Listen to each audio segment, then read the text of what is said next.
네, 반갑습니다. 중3 역사. 이제는 통일신라의 전제 왕권에 관해서 한번 보도록 하겠습니다. 자, 전제 왕권은, 왕권이 그만큼 강력하다라는 뜻으로 생각을 하면 되고요. 그러니까 전체를 통제할 수 있는 왕권이다. 이렇게 생각을 하면 됩니다. 자, 왕권 강화가 되는 배경에는 일단 인구가 통일이 되면서 엄청나게 늘어났죠. 그리고 통일 전쟁을 수행하는 과정, 그리고 당을 몰아내는 과정 속에서 민족의식이라고 하는 게 성장을 했고요. 그 민족의식의 정점에 우리의 왕이라고 하는 이 통일왕 이런 사람이 생기면서 왕권이 강화된 것으로 볼 수 있겠습니다. 자, 우리가 앞으로 볼 거는, 그래서 어떤 제도가 왕권을 높이는 것인지, 어떤 제도가 이제 신권, 귀족과 관련되는 것인지, 요걸 좀 우리가, 구분해서 기억을 해둬야 돼요. 그래서 우리가 수업 때도 얘기를 했지만, 왕권과 귀족권, 그러니까 신권의 관계는 시소라고 했잖아요. 그래서 서로 올라가고 서로 내려가고 없이, 한쪽이 올라가면 한쪽이 내려가고, 이렇게 상대적인 이제, 시소 같은 관계다라는 걸 머릿속에 넣어두면 이야기가 되게 편할 겁니다. 그래서 기본적으로 일단 통일되기 전 무열왕 때부터 이제 왕권이 점점점 기반을 마련해 갔는데, 진골 출신 최초의 왕이었고요. 결국 백제를 멸망시킨 건 요 김춘추 무열왕 때입니다. 그리고 결국 통일을 완성시킨 건 아들이었던 문무왕 때였는데, 그래서 삼국을 통일했고 통일 대업을 이룬 자신감 이런 걸 바탕으로 해서 왕권이 점점 강화되어 갔다. 그런 절정기에 이르렀던 게 바로 이제 신문왕 때라고 보면 되는데요. 그래서 신문왕 때는 김흠돌이라고 자신의 장인입니다. 장인이 반란을 일으켰어요. 그래서 이때 가담했던, 그리고 관련이 있던 여러 이제 귀족들을 같이 숙청해 버립니다. 그러면서 왕권을 확립해가는 엄청난 바탕이 된 것이고요. 그걸 잘 보여주는 이제 일화 하나가 바로 만파식적이라고 하는 겁니다. 만파식적은 이제 파도를 부수는 피리 이런 뜻이거든요. 근데 이게 무슨 말이냐면, 왕이 피리를 불면 성난 파도가 잠재워지고, 뭐 비바람이 갑자기 그치고, 적병이 막 물러가고, 막 이런 것들을 나와요. 그러니까 그만큼 신문왕이 부는 피리가 되게 영향력이 있었다, 힘이 있었다 이런 뜻. 그러니까 신문왕 자체가, 피리 자체가 뭔가 요소를 부린다는 게 아니고, 신문왕이 그만큼 어마어마한 왕권을 가지고 있었다라고 하는 걸 보여주는 게 바로 만파식적 일화다라고 생각을 하면 됩니다. 자, 그래서 여러분들이 좋아하진 않지만 통치제도를 한번 보도록 하겠습니다. 일단 중앙정치제도는, 자, 원래는 귀족들 대표인 귀족회의체인 화백회의에서 모든 게 이루어졌고, 그리고 이 화백회의의 귀족들 대표가 바로 상대등이거든요. 요 사람들이 모든 걸 국정을 운영을 했는데, 이제는 집사부라고 하는 요 기관, 그러니까 지금으로 치면 대통령 비서실 같은 곳입니다. 여기에서 모든 국정이 집중되었고, 그리고 거기에 장이 시중이라고 하는 사람입니다. 자, 요 사람이 뭐 총리 개념으로 볼 수도 있고요. 자, 요 사람이 어마어마한 이제 힘을 누린 걸 보면 그만큼 왕권이 강력해졌다는 뜻이고요. 그래서 화백회의랑 상대등은 상대적으로 권력이 약해졌다 이렇게 봐야 됩니다. 시소라고 했죠. 자, 그리고 토지제도에서 어마어마한 변화가 나타나는데요. 자, 요거는 이제 꼭 기억을 해야 되는 겁니다. 자, 원래는 노급이라고 하는 걸 귀족들이 받았습니다. 근데 노급이, 자, 어떤 개념인 걸 아느냐가 되게 중요해요. 일단 기본적으로 국가의 관리라고 하는 사람들은 관직의 대가로 월급을 받는 거겠죠? 근데 요 당시에 월급이라고 하는 건 실제로 돈을 주고받고 하는 게 아니고, 어느 한 지역의 땅을 주고 그 지역에서 조세를 거둘 수 있는 권리를 주는 겁니다. 그러니까 땅 자체의 소유권을 주는 게 아니고, 땅에서 조세를 거둘 수 있는 권리, 그걸 수조건이라고 해요. 거둘 숫자, 조세. 그래서 조세를 거둘 수 있는 권리를 줘서 거기서 이제 월급을 받아가는 개념으로 이렇게 보면 됩니다. 근데 요게는 수조건만 준 것이 아니고, 노급 같은 경우는 그 땅에 속해 있는 그러니까 이게 우리가 생각할 때 조그만 텃밭 주는 게 아니거든요. 한 마을 단위 정도라고 보면 돼요. 그러면 그 마을 단위에 있는 다른 농민들의 노동력을 이제 부려먹을 수 있는 징발권도 주는 거예요. 그래서 이거는 노급이라고 하는 건 이 귀족이 그 마을에 이제 백성들에게 끼치는 영향력이 어마어마한 거죠. 그만큼 귀족의 권한이 엄청나게 센 거다라고 볼 수 있는데, 그게 아니고 이제는 이 수조건만 인정하는 관료전을 지급하게 되면서 이 마을의 백성들에 대한 지배력이 귀족들이 떨어지게 된 거죠. 근데 이렇게 할 수 있다는 건 그만큼 왕권이 높아진 거다라는 걸 보여주는 증거이기도 하고, 귀족들의 세력을 찍어 누르기 위한 정책이기도 한 겁니다. 그래서 노국과 관료전은, 자, 노국과 관련된 건 귀족의 권력 이라고 볼 수 있겠고, 관료전을 시행했다라고 하면 그만큼 왕권이 강화되었다, 이렇게 이제 정리할 수 있는 겁니다. 이해가 되죠? 자, 그 다음에 정전이라고 하는 건 우리 책에 없어서, 우리 교과서에 없어서 굳이 제가 설명을 하지 않았지만 어떤 거냐면, 정전이라고 하는 건 백성들에게 지급했다는 토지거든요. 그러니까 이거는 간단하게 얘기하면 사실은 요 당시 이제 삼국시대 때 이 왕들의 기본적인 생각은, 통일신라 때 기본적인 생각은 왕토 사상이라고 합니다. 그러니까 왕이 모든 국가의 토지를 다 소유하고 있는 거예요. 왕의 땅이에요, 모든 게. 근데 일반 백성들도 먹고 살아야 되잖아요. 그리고 실제로 아주 대대로 이제 백성들은 그 땅에서 농사를 지어오고 살아왔거든요. 그래서 자기 땅처럼. 하지만 왕토 사상에 따라 왕인 내 거, 원래는 내 땅이지만 일반 백성들이 농사 짓고 살아야 먹고 살 수 있기 때문에 내가 이 땅을 네 땅처럼 내가 인정해 줄게, 내가 좀 빌려줄게 라고 하는 개념으로 준 게 정전입니다. 그러니까 실제로 땅을 백성들한테 줬다는 뜻이 아니고, 그냥 네가 원래부터 짓고 있던 이 땅을 원래는 내 땅인데 네 땅인 것처럼 내가 인정해 줄게 라고 하는 개념으로 요 땅을 내가 너에게 지급할게, 이런 뜻입니다. 이해되나요?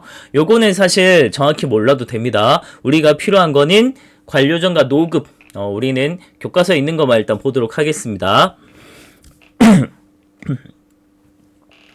자, 그 다음에 군사제도로 구서당이랑 십정이 있었다. 자, 서당이라고 하는 개념은 그냥 부대 단위다 라고 생각을 하면 되고요. 중앙군이니까 왕군과 수도를 방어하는 그런 중앙 군대인데, 특징이 고구려와 백제, 말갈인을 포함시켰다라고 하는 게 굉장히 의미가 있습니다. 자, 요거는 민족 통합의 의도가 있었다, 이렇게 보고 있습니다. 왜냐면 중앙군은 수도를 방어하고 왕궁을 방어하는 아주 중요한 군대거든요.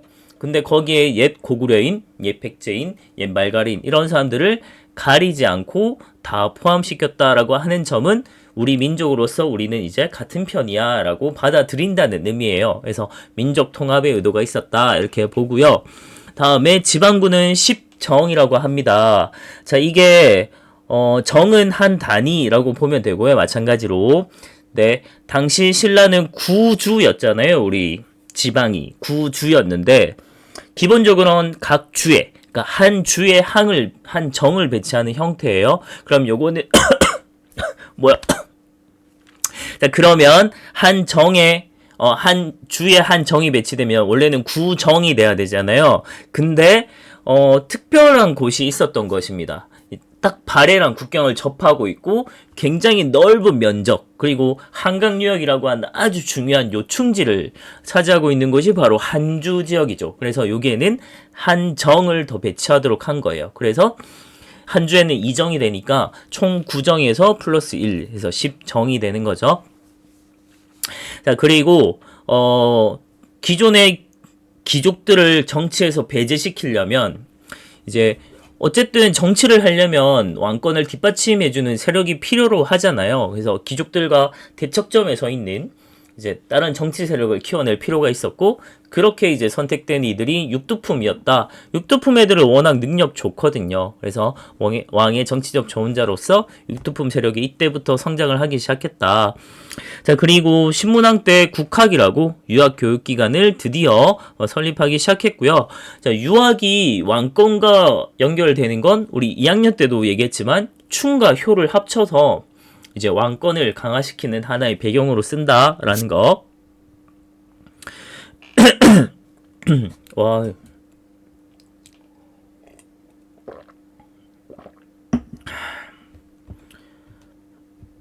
자, 그다음 자, 전국을 9주 5서경으로 나눴다 정도 받으면 되고요.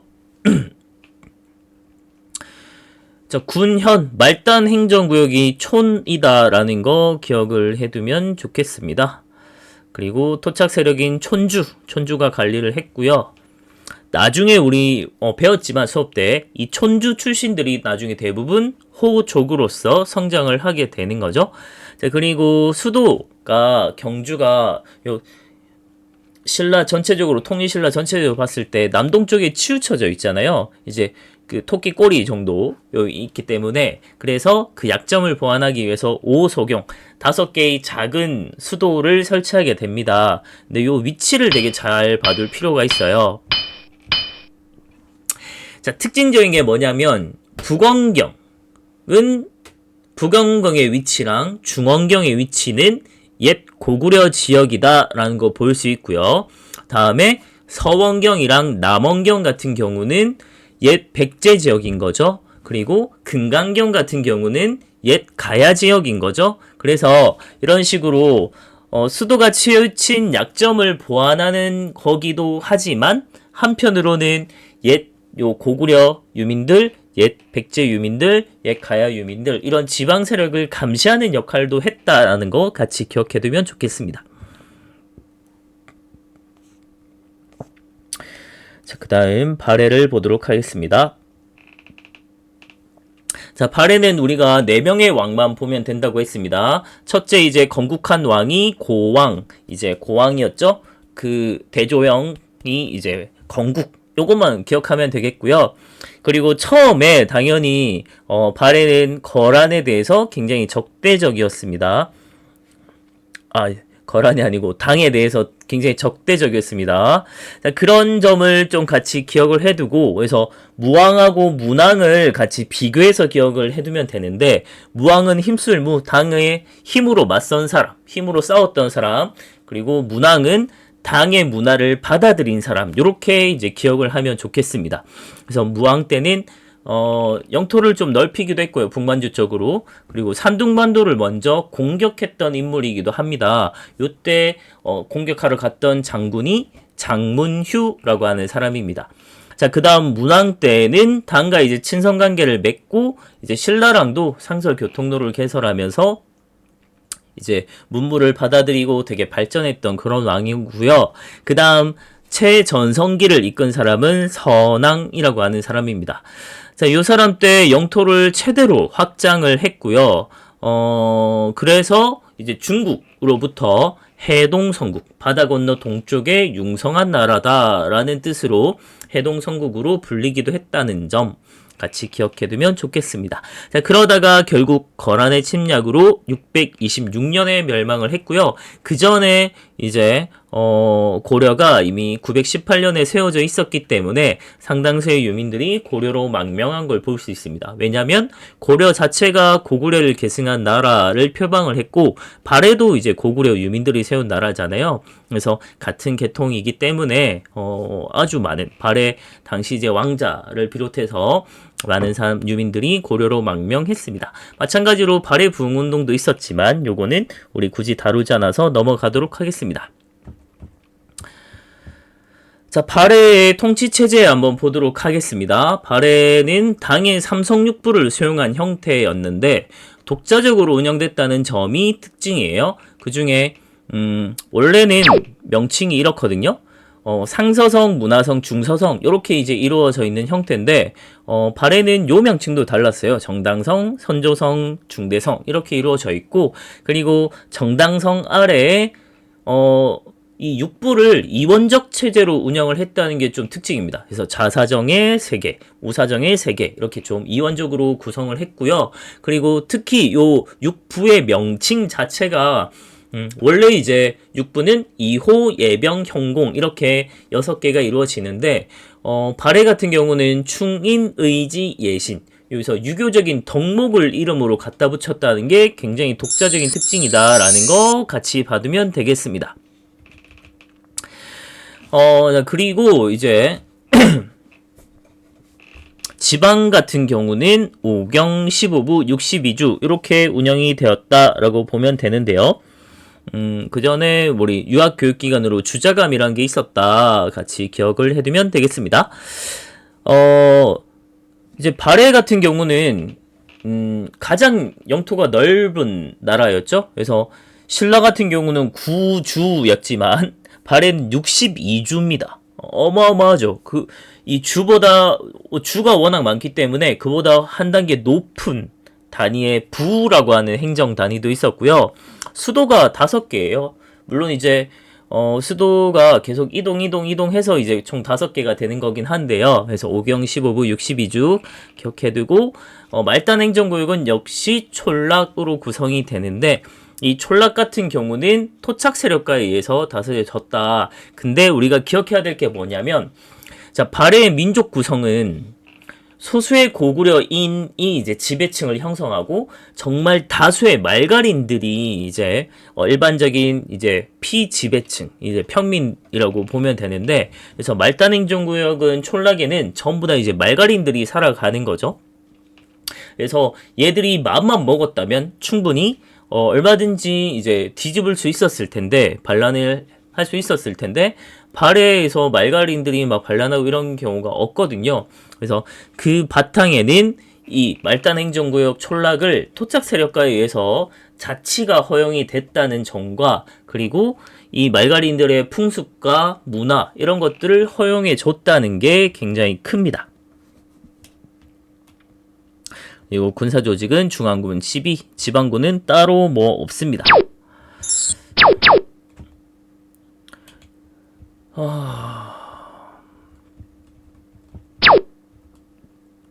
자, 그 다음 신라 사회의 동요라고 해서 마지막 이제 통일신라의 아주 혼란스러운 정치 시기를 한번 보도록 하겠습니다. 신라 말기는 뭐 어느 나라든 마찬가지지만 엄청나게 정치적으로 혼란기가 찾아왔었고요. 특히나 신라는 굉장히 진골 귀족들 간에 되게 권력 다툼이 정말 치열하게 이루어졌습니다. 그러면서 이제 왕위 다툼, 왕위 계승 다툼이 정말 치열하게 일어났고 그러다 보니까 중앙에서 자기들끼리 막 찌르고 뽑고 싸우다 보니까 지방에 대한 통제력을 완전히 상실하게 된 거고요. 그래서 지방 세력에서 막 반란이 일어나기도 했지만 자, 새로운 세력들이 들고 일어나게 되었다라는 게 굉장히 의미가 있어요. 그 중에서 이제 원래부터 이제 진골 귀족들하고 대척점이 있었던 육두품 세력들이 이제 지방에 있는 호족 세력들과 결탁을 하게 되면서 결국은 이제 나라를 세우게 되는 그래서 후삼국이 등장을 하게 되는 아주 큰 바탕이 되었다, 배경이 되었다라는 걸 좀 기억을 해두면 되겠습니다. 자, 일단은 나이 어린 해공왕이 이제 왕위를 계승했는데 해공왕이 피살됩니다. 그러면서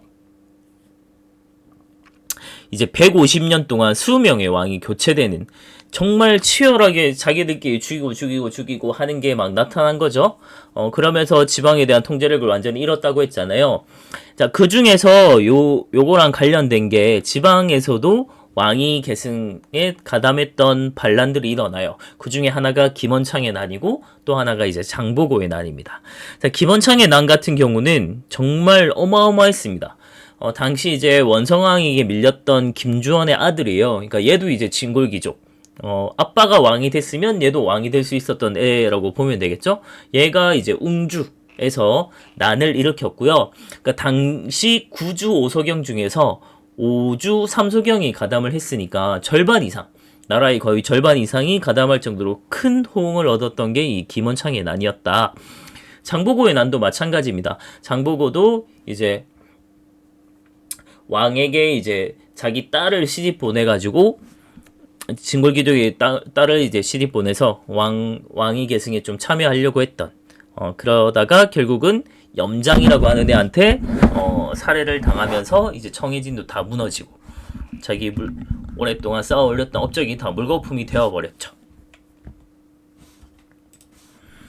자, 그렇게 해서 지방에서 이제 호족들이 성장을 하게 되는데요. 앞서 봤듯이 이제 중앙에서는 귀족들이 자기들끼리 막 찢고 뽑고 싸우느라 지방에 대한 통제력이 약화된 상태였습니다. 그래서 지방에서 새롭게 호족들이 성장을 하게 된 것인데, 출신이 대부분 이제 촌주 출신들이라고 보면 되고, 요때 귀족은 낙향 귀족이라고 합니다. 그러니까 왕위 계승 분쟁에서 밀려서 지방으로 내려온 이제 시골로 내려온 이제 귀족 세력들, 낙향 귀족 세력이 있었고, 그리고 해상 세력, 뭐 장보고라든지 아니면 뭐 왕건 같은 경우도 해상 세력이고요. 그리고 군진 세력, 군대의 힘을 가지고, 군사력을 가지고 원래부터 뭐 장군 출신이나 이런 무관 출신 이런 사람들이 하나의 세력으로 성장한 겁니다. 대표적으로 이제 견훤 같은 경우가 해당이 되겠죠. 자, 이런 사람들이 원래는 이제 신라의 신하인 거죠. 이런 사람들이 지방에서 자기들이 스스로 행정 군사권을 장악하게 되면서 스스로 성주, 장군 이렇게 칭하다가 내가 이제 나라 세워서 왕할래 이렇게 이제 돼버린 거죠. 그리고 요게 같이 가담했던 게 원래 이제 통일신라 자체 이제 골품제나 이런 불만을 품고 있었던 육두품 세력과 그리고 선종승려들을 포섭하게 되면서 이제 사상적으로 바탕이 되어 준 거고요. 그리고 요 시기에 정말 농민봉기가 치열하게 일어나게 되거든요.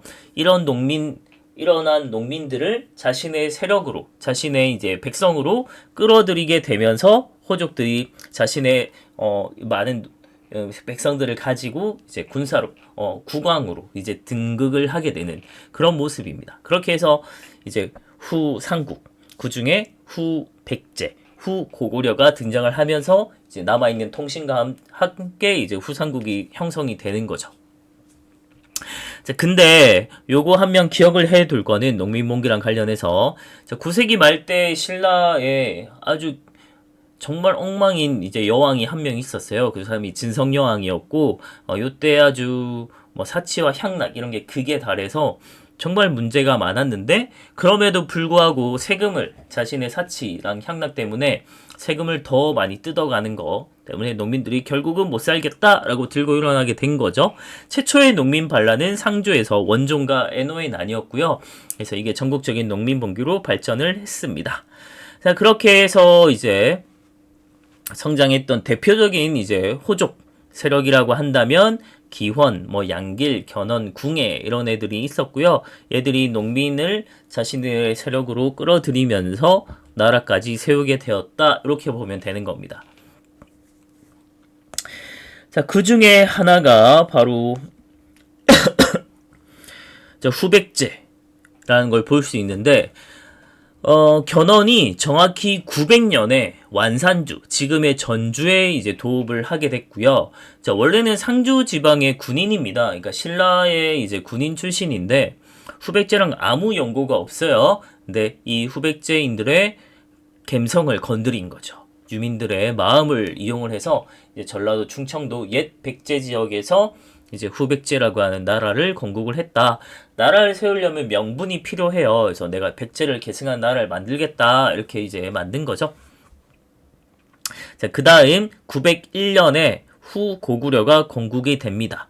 자, 원래 여기 앞서 보면 양길의 부하였던 궁예가 양길을 치고 자기가 나라를 세워버려요. 그게 후고구려.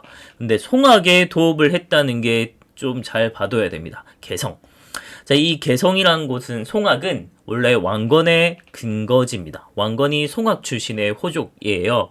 자, 그래서 궁예는 사실 신라의 왕족 출신으로 알려져 있지만 버려지면서 자신이 갖고 있던 세력은 굉장히 약했던 사람이라고 볼 수 있는데 근데 이제 왕건이 어마어마하게 도움이 된 것이죠. 그래서 왕건이 실질적인 2인자로서 이제 활약을 했고, 자, 그러다 보니까 처음은 왕건의 도움을 받아서 송악의 나라를 세웠는데, 그래서 옛 고구려 지역이라서 후 고구려라 이름을 붙였고요. 근데 결국은 이 왕건 세력이 되게 부담스러워서 수도를 한번 옮기게 됩니다. 그게 강원도 철원 쪽으로 천도를 했고요. 국호를 막 여러 번 바꾸기도 하는데 요거는 기존에 이제 자신의 밑에 있던 여러 다른 세력들의 힘이 좀 세지는 걸 견제하기 위해서 수도도 여러 번 옮기고 뭐 국호도 바꾸고 이런 이제 노력들을 했던 것 같습니다. 그래서 처음에는 궁예가 정치를 굉장히 잘했다고 합니다. 좀 혁신적인 것도 많았고, 근데 점점점 스스로가 미륵이라고 주장을 하면서 막 사람들 막 때려 죽이고 막 폭정을 하고 이런 것들이 막 나타나게 되죠. 그런 과정에서 결국은 폭군으로서 이제 쫓겨나게 된 거죠. 신하들에 의해서. 그래서 신하들의 쿠데타를 받아서 쫓겨났고, 그래서 왕건이라는 사람이 이제 궁에 뒤를 이을 왕으로 추대를 됩니다. 그래서 왕건이 한 3번 정도 거절하는 척 하거든요. 아유, 내가 무슨 왕이야. 아닙니다, 아닙니다. 하면서 계속 이제, 싫으면서, 좋은데 막 계속 싫은 척 막 하고 하다가 결국은 물려받게 됐고, 그래서 후 고구려를 나라 이름을 고려라고 바꾸게 되는 거예요. 그래서 갑자기 고려가 등장을 하게 된 겁니다. 그 다음에 요 중간 과정은 통일되는 과정은 아직 우리가 보지 않아요. 요거는 나중에 고려가 이제 형성되는 과정에서 한번 볼 거고요. 자, 요 당시 신라는 경주 일대에만 영향력을 행사하는 아주 조그만한 나라가 되었고요. 그리고 후 고구려 후백제가 이제 서로 삼국이 경쟁을 하는 후삼국 시기였다라는 걸 기억을 해두면 되겠습니다. 마찬가지로 요때 이제 불교 통일신라 남북국 시대에는 역시나 불교 문화가 되게 발달했는데 나온 김에 그냥 한번 다 같이 보겠습니다.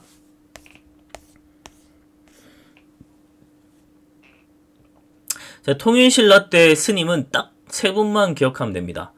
한 분은 원효, 그리고 한 분은 의상, 그리고 한 분은 해초, 이렇게 기억을 하면 되는데 그 중에 일단 원효랑 의상은 같이 비교해서 볼 수 있고요. 해초는 조금 별개의 인물입니다. 자, 원래 둘은 베프입니다. 그래서 베프라서 같이 이제 당에 유학을 가고 있었는데 가다가 이제 길이 머니까 이제 동굴에서 하룻밤 잤는데, 자, 자다가 원효는 갈증을 느끼고 깼죠. 그래서 아주 시원하게 물을 한 잔 드링킹 하죠. 그래서 꿀맛이네 하고 딱 자고 일어났는데 아침에 봤더니 자기가 그렇게 맛있었던 물이 해골에 담긴 썩은 물이었죠. 그래서 그걸 보고 다 개어냅니다. 그러면서 갑자기 깨달음을 얻게 되죠. 원래 도라고 하는 게 갑자기 깨달음을 얻게 됩니다. 그래서 야, 이게 어제는 내가 그렇게 정말 맛있게 느꼈는데 내가 지금은 이렇게 막 개어낼 정도로 막 되게 극혐하고 이런 걸 보니까 모든 것은 다 마음에서 비롯되는구나 라는 걸 깨닫게 된 거죠. 그래서 난 이미 깨달음을 얻었어. 굳이 당에 가지 않아도 되겠다 라고 해서 당에 유학을 가지 않고 그냥 돌아옵니다. 그러면서 이제 자신의 이 깨달음을 백성들에게 막 전파하고 다니는 거죠. 그래서 백성들과 어우러 다니면서 거의 땡중처럼 살아가거든요. 그러면서 열심히 막 외울 필요 없어.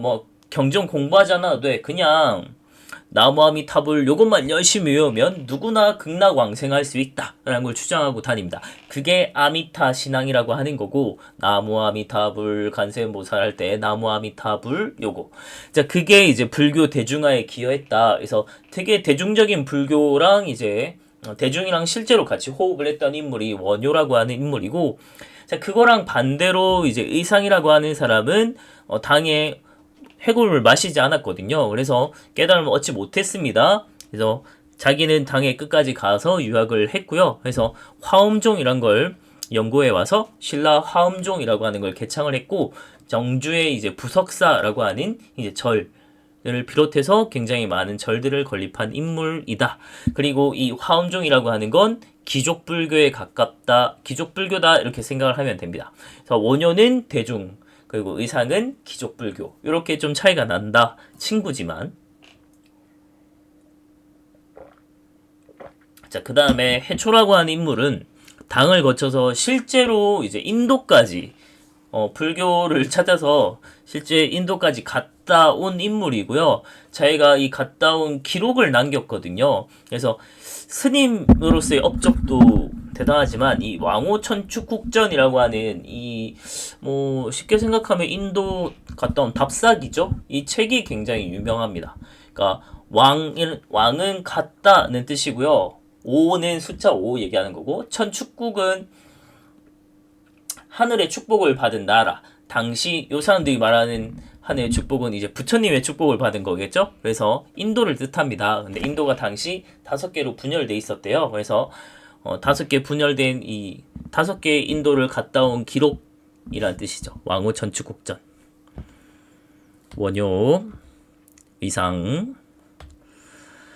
자, 그 다음 뭐 우리 이미 설명했지만 선종. 설명 안 했나요? 자, 불교 종파는 크게 교종과 선종으로 볼 수 있습니다. 자, 교는 이제 가르칠 교자예요, 한자 자체가. 그리고 선종은 우리 참선하다 할 때 그 선이거든요. 그래서 불교는 종파가 크게 요 교종과 선종 이렇게 나눠서 볼 수 있는 거고, 이 교종이라고 하는 건 말 그대로 이제 경전과 교리를 열심히 달달달 외우는 거. 이게 이제 교종의 특징. 그렇다면 선종은 참선하고 수행하고, 그래서 되게 실천적인 거라고 볼 수 있어요. 그에 반해서 이제 교종은 되게 이론적인 거고, 그리고 이런 경전과 교리를 이해할 정도의 수준, 그리고 경전을 읽어낼 수 있는 사람들이라면 왕족과 귀족에 해당이 되겠죠. 그래서 이런 사람들이 이제 주로 믿었던 게 교정인 거고, 그래서 통일 초기에 이제 교정이 좀 유행을 했고 5개의 이제 교정 종파가 있다, 이렇게 생각을 하면 됩니다. 자, 근데 선종 같은 경우는 자, 이론적인 거랑 달라. 우리는 열심히 수행하고, 그리고 열심히 실천을 해야 돼. 그리고 굳이 글자 몰라도 돼. 열심히 수행하고 참선하고 하면 얼마든지 깨달음을 얻을 수 있어. 불리문자라고 하거든요. 그래서 이런 걸 이제 주장을 해서 일반 백성들이 아주 좋아했던 게 선종입니다. 그러면 이 백성들을 끌어들이기 위해서 이 호족들이 이제 선종을 지원을 해주는 거죠.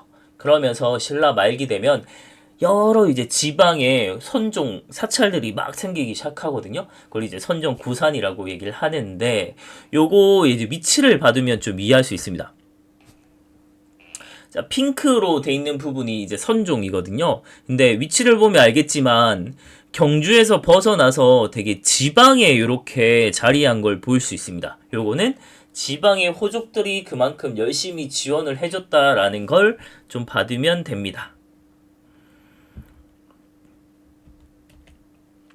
자, 그리고 풍수지리설이 유행을 했는데, 자, 신라 말에 도선이라고 하는 사람에 의해서 보급이 된 걸로 보고 있고요.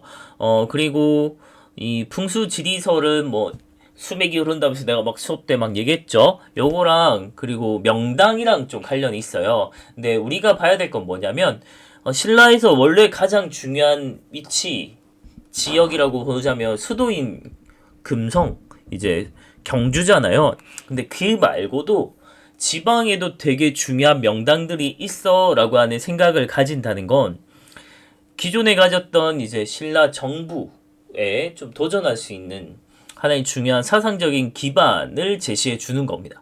그러니까 여기에 이제 다른 지방에 나라를 건국하면 삼국을 통일할 수 있어. 막 나라를 다 엄청나게 번영시킬 수 있어. 이런 것들을 막 주장하게 되면서 신라 정부의 건의에 도전하는 아주 중요한 사상이 되었다라는 거 기억을 해두면 됩니다. 그래서 기존의 이제 선종 그리고 유교, 육두품 출신들이 유학자죠. 그래서 유교 그리고 풍수지리설 이런 게 합쳐지면서 새로운 사회 건설에 사상적인 기반이 되어 주었다라는 걸 볼 수 있습니다. 자, 그 다음 발해 문화는 기본적으로는 베이스는 고구려예요. 고구려 유민이니까 거기에다가 당의 문화를 수용한 것, 그리고 완전히 이제 평민들, 일반 백성들은 말갈인들이었으니까 말갈 문화가 융합된 형태였다, 이렇게 좀 받으면 되는데, 그래서 우리가 이제 나눠서 볼 건 뭐냐면 어떤 게 고구려 문화를 계승한 것인지 어떤 게 당의 문화를 수용한 것인지 요걸 우리가 좀 구분해서 봐두면 되거든요.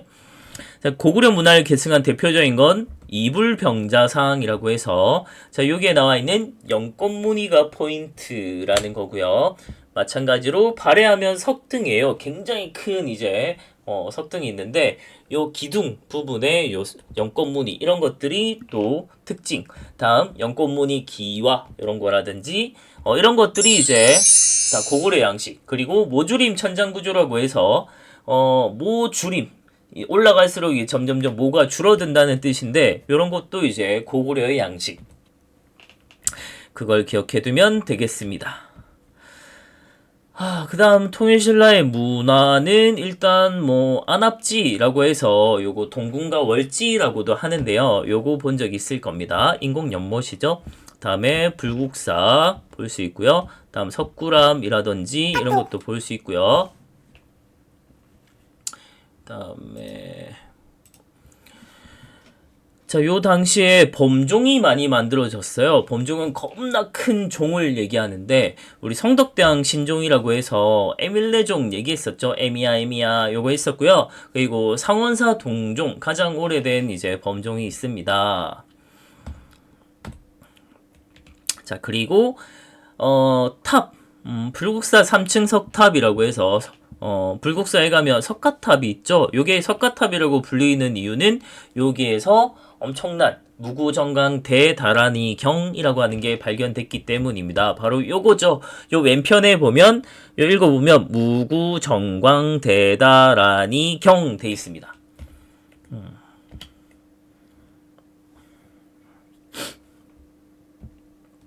다음 다보탑 이런 거 볼 수 있고요.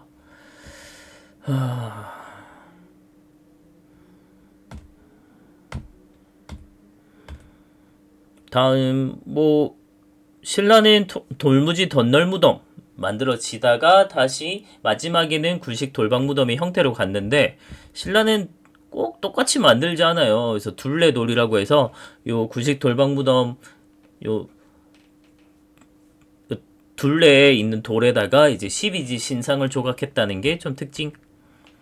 그 다음 발에는 자, 요거를 좀 구분해 둘 필요가 있는데, 여러분들 아마 우리는 굳이 이제 수업 때 보진 않았지만, 한국사 능력 검정 시험이나 나중에 수능 때나 굉장히 잘 나오는 것 중에 하나가 헷갈리기 되게 좋아요. 일단, 정해 공주묘가 있고, 정효 공주묘가 있거든요. 근데, 정해 공주묘는 기본적으로 고구려 양식입니다. 굴식 돌방무덤의 형태에다가 기본적으로 그냥 고구려 양식이다라는 걸 볼 수 있는데 정효 공주묘는 벽화나 이런 건 고구려 양식이에요. 근데 이 무덤 자체가 벽돌 무덤입니다. 이런 점에서는 또 당의 문화가 수용된 형태를 볼 수 있는 거죠. 그래서 오리지널 이제 고구려 양식이라고 본다면 정해 공주묘, 그리고 고구려와 당이 짬뽕된 형태라면 정효 공주묘. 요걸 기억해두면 되겠습니다. 다음 산둥반도의 법화원은 요 장보고랑 관련이 있다고 했죠. 장보고가 세운 거라고 했고요. 자, 대교류 같은 거. 자, 요거 얘 때문에 가려졌네요. 가려졌는데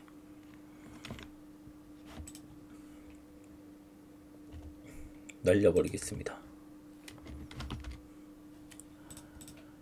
자, 내용을 보면 다시 자, 주로 이제 통일신라는 당이랑 교류를 많이 했고요. 특히 유학생이 참 많이 갔습니다. 그래서 빈공과에 많이 합격을 하기도 했고요. 대표적인 인물이 최치원이라고 얘기를 했었죠. 그리고 많은 승려들도 갔고요. 당시 이제 당에는 엄청나게 유명한 스님이 계셨습니다. 그분이 바로 여러분들 아마 서유기 잘 알 겁니다. 서유기에 나오는 삼장법사 실제 모델이 된 이제 스님이 승려가 현장이라고 하는 스님이거든요. 그 스님이 당나라 시절에 이제 스님이거든요. 그 사람한테 많이 사람들이 배우러 갔습니다. 그래서 이제 정말 많은 신라인들이 당으로 건너갔고요. 그래서 집단 거주지가 형성되기도 했습니다. 산둥반도에. 그래서 신라인 마을 해서 신라방, 신라인들 숙소, 여관이라고 해서 신라관, 그리고 신라인들의 감독관청에서 신라인 동주민센터, 옛날엔 동사무소라고 했거든요. 그래서 신라소, 다음 신라인들의 절, 신라원 이렇게 있을 정도로 굉장히 많은 사람들이 건너갔습니다. 발해도 마찬가지예요. 그래서 발해관이란 게 있었다라는 것도 기억해두면 되겠습니다.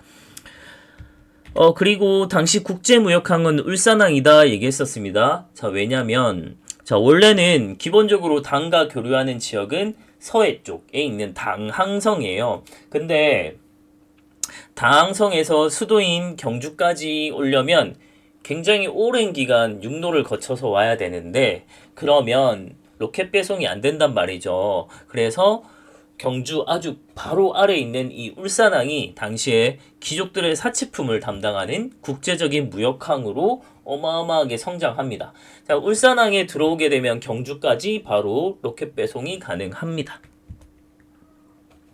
다음 대표적인 유학자 채치원 그리고 설총 제가 얘기했었습니다. 아빠가 원효 스님인데 어떻게 뭐 다 얘기해줬죠.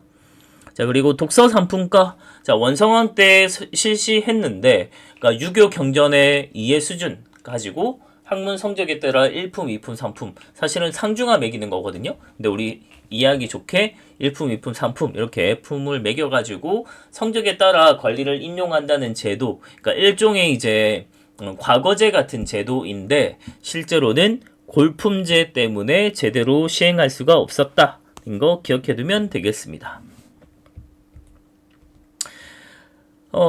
그 다음 발해 같은 경우, 자, 발해는 대교류, 수도, 상경을 중심으로 5개의 교통로가 있었습니다. 그래서 조공도, 영주도, 거란도, 신라도, 일본도 이렇게 있었고, 산둥반도에 발해관이 있기도 했다 정도 받으면 되겠습니다. 자, 이렇게 하면 끝! 우리 시험 범위 끝입니다. 와, 수고 많았습니다.